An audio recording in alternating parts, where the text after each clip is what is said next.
Hello guys. അപ്പം ടോവിനോയുടെ പുതിയ മൂവിയായ പള്ളിച്ചട്ടമ്പി ഇറങ്ങിയിട്ടുണ്ട്. മൂവി എങ്ങനെയുണ്ടെന്ന് അറിയില്ല.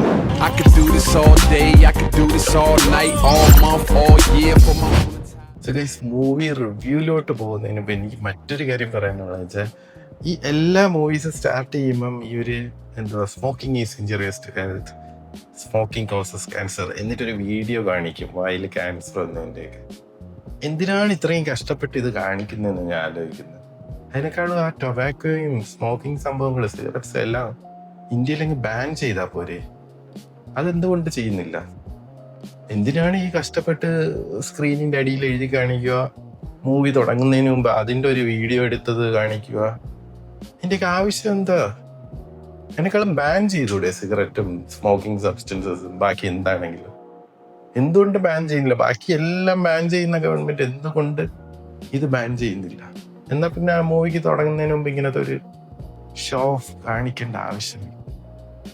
സോ ബാൻ ചെയ്യണം എന്നാണ് ഞാൻ പറയുന്നത്. ഇങ്ങനെ ഒരു സംഭവം, ഒരു ഹ്യൂമൻ ബീയിങ്ങിന് ഇൻജൂറിയസ് ടു ഹെൽത്ത് എന്ന് പറയുന്ന സംഭവം ഒരു നാട്ടിലുണ്ടെങ്കിൽ അതങ്ങ് നിർത്തലാക്കുക.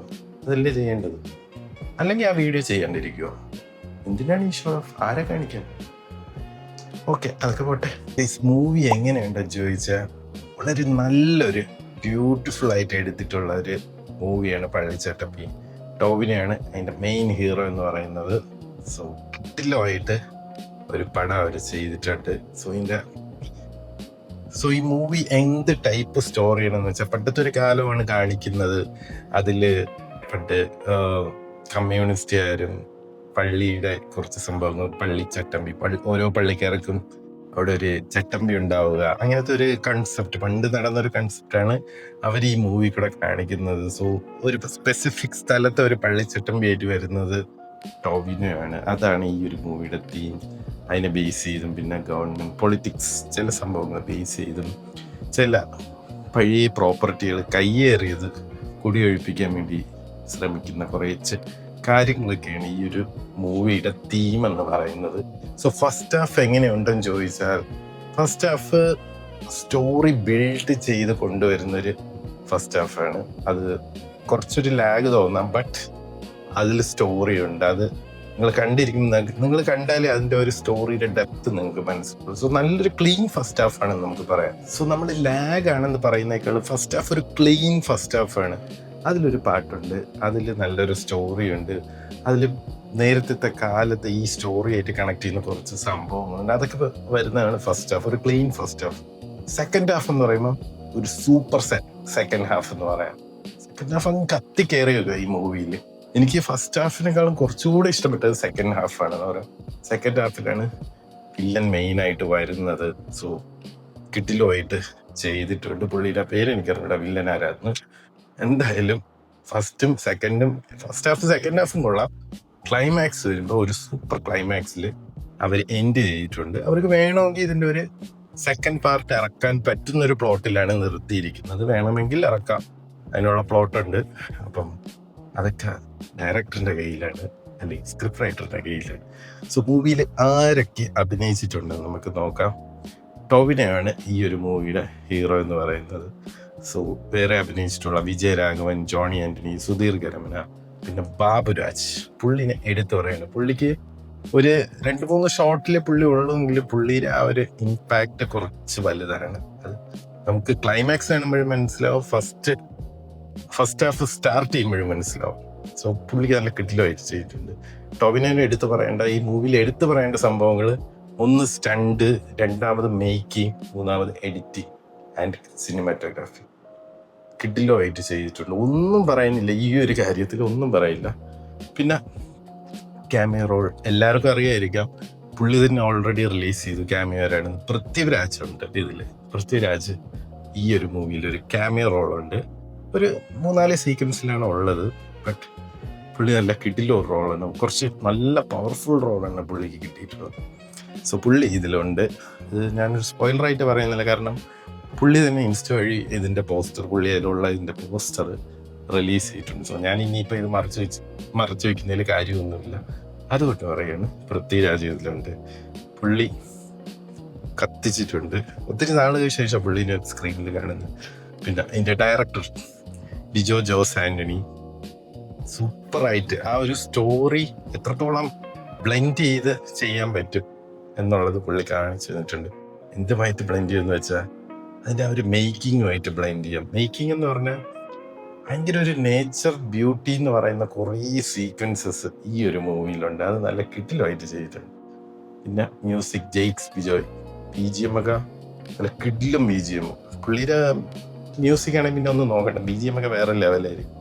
ടിജോ ടോമി എന്ന് പറയുന്ന പുള്ളിയാണ് സിനിമറ്റോഗ്രാഫി ചെയ്തിരിക്കുന്നത്. കുറേ കിടിലം ഷോട്ടുകളുണ്ട്. ഫൈറ്റ് സീക്വൻസിലാണെങ്കിലും ക്ലൈമാക്സിലൊരു ഫൈറ്റ് സീക്വൻസിൽ ഒരു വെറൈറ്റി ഷോട്ട്സ് കാണിക്കുന്നുണ്ട്. കിടിലുമായിട്ട് അത് വന്നിട്ടുണ്ട്. പിന്നെ എഡിറ്ററിനെയും പറയണം, ശ്രീജിത്ത് സാരംഗ്. പുള്ളി നന്നായിട്ട് ഈ ഒരു മൂവി കട്ട് ചെയ്തിട്ടുണ്ട്. കിടിലുമായിട്ട് എഡിറ്റ്സ് പക്ക എന്ന് പറയാം. ഇതിൽ പിന്നെ വേറെയും കുറേ ക്യാരക്ടേഴ്സ് ഉണ്ട്. ഇതിൽ ആക്ട്രസ്സായിട്ട് അഭിനയിച്ചിരിക്കുന്നത് കൈഡു ലോറാണ്. പുള്ളിക്കാരിക്ക് മലയാളം അറിയില്ലെങ്കിലും പുള്ളിക്കാരി നല്ല രീതിയിൽ ഈ ഒരു മൂവിയിൽ ആക്ട് ചെയ്തിട്ടുണ്ട്. എന്തായാലും കൊള്ളാം. ഇനി അടുത്തൊരു മലയാള സിനിമയിലും ചാൻസ് പുള്ളിക്കാരിക്ക് കിട്ടുമെന്ന് പ്രതീക്ഷിക്കുന്നു. കാരണം നല്ലൊരു ഫീലായിട്ട് തന്നെ പുള്ളിക്കാരി അഭിനയിച്ചിട്ടുണ്ട് ഈ ഒരു മൂവിയിൽ.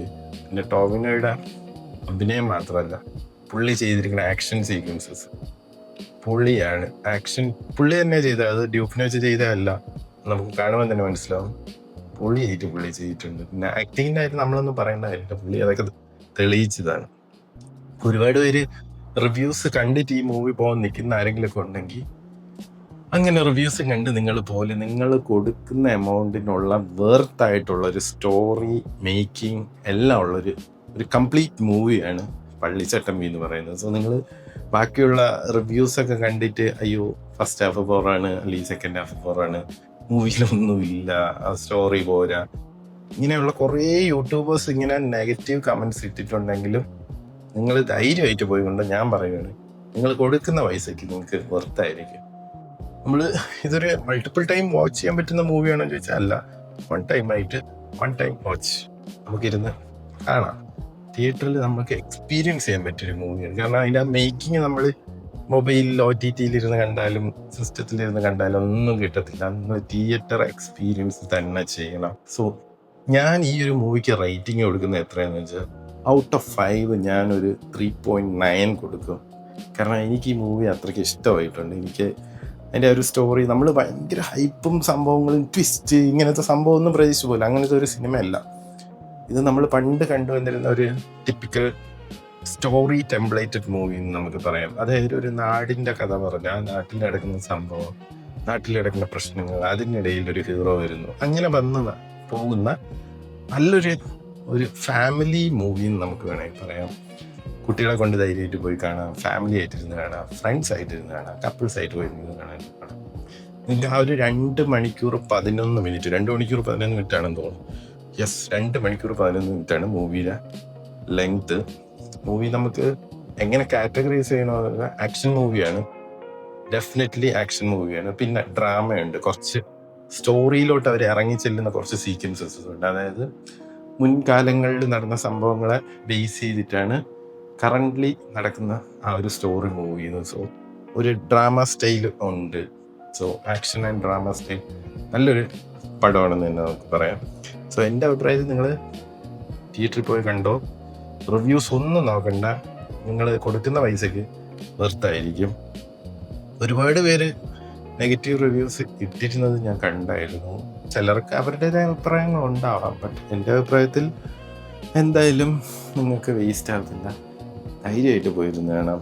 ഇതിൽ എടുത്തു പറയേണ്ട എനിക്കിഷ്ടപ്പെട്ട കാര്യങ്ങൾ, സ്റ്റോറി ഓക്കെയാണ്. ഫസ്റ്റ് ഹാഫ് ചെറിയൊരു ലാഗ് നമുക്ക് ഫീൽ ചെയ്യാം, ബട്ട് അത് ആ ഒരു സ്റ്റോറി ബിൽഡ് ചെയ്യുന്നതിൻ്റെ ആ ഒരു ക്യാരക്ടേഴ്സ് തമ്മിലുള്ള ഒരു കണക്ഷൻ വരാനുള്ളൊരു ലാഗാണെന്ന് നമുക്ക് വേണമെങ്കിൽ പറയാം. സെക്കൻഡ് ഹാഫ് കിടിലായിട്ട് അവർ ചെയ്തു, ക്ലൈമാക്സും കിടിലുമാണ്, ഒന്നും പറയില്ല.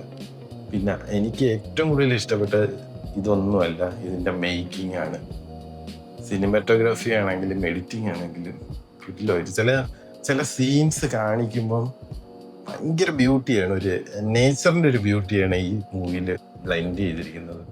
അത് എനിക്ക് തോന്നുന്നു ലിജോ ജോസ് ആൻ്റണി അത്രയും ഓരോ ഷോട്ടുകളും പുള്ളി വിഷ്വലൈസ് ചെയ്ത് എടുത്തിരിക്കുന്നത് കൊണ്ടായിരിക്കാം അത്രയും ഒരു ഡെപ്ത് കിട്ടുന്നത്. പിന്നെ നമ്മുടെ ജെയ്ക്സ് ബിജോയുടെ മ്യൂസിക് അത് ഓരോ ആക്ഷൻ സീക്വൻസിൽ ആ ഒരു മ്യൂസിക് വരുമ്പോൾ, അല്ലെങ്കിൽ ഇപ്പോൾ ഒരു ഇമോഷണൽ സീക്വൻസിൽ ആ ഒരു മ്യൂസിക് വരുമ്പോൾ അതൊക്കെ കുറേ കൂടെ നമ്മളെ ആ ഒരു മൂവിയിലോട്ട് പിടിച്ചിരുന്നോ എന്ന് തോന്നുന്നു. സോ നിങ്ങൾ ധൈര്യമായിട്ട് പോയി കണ്ടോ. പള്ളിച്ചട്ടമ്പി എന്ന് പറയുന്ന മൂവി ഒരു കിട്ടില്ല ഒരു മൂവിയാണെന്ന് ഞാൻ പറയും. ധൈര്യമായിട്ട് പോയി കണ്ടോ. അപ്പം നമുക്ക് അടുത്തൊരു മൂവി റിവ്യൂ ആയിട്ട് ഇവിടെ കാണാം. അതുവരെ സീ യു, ബൈ.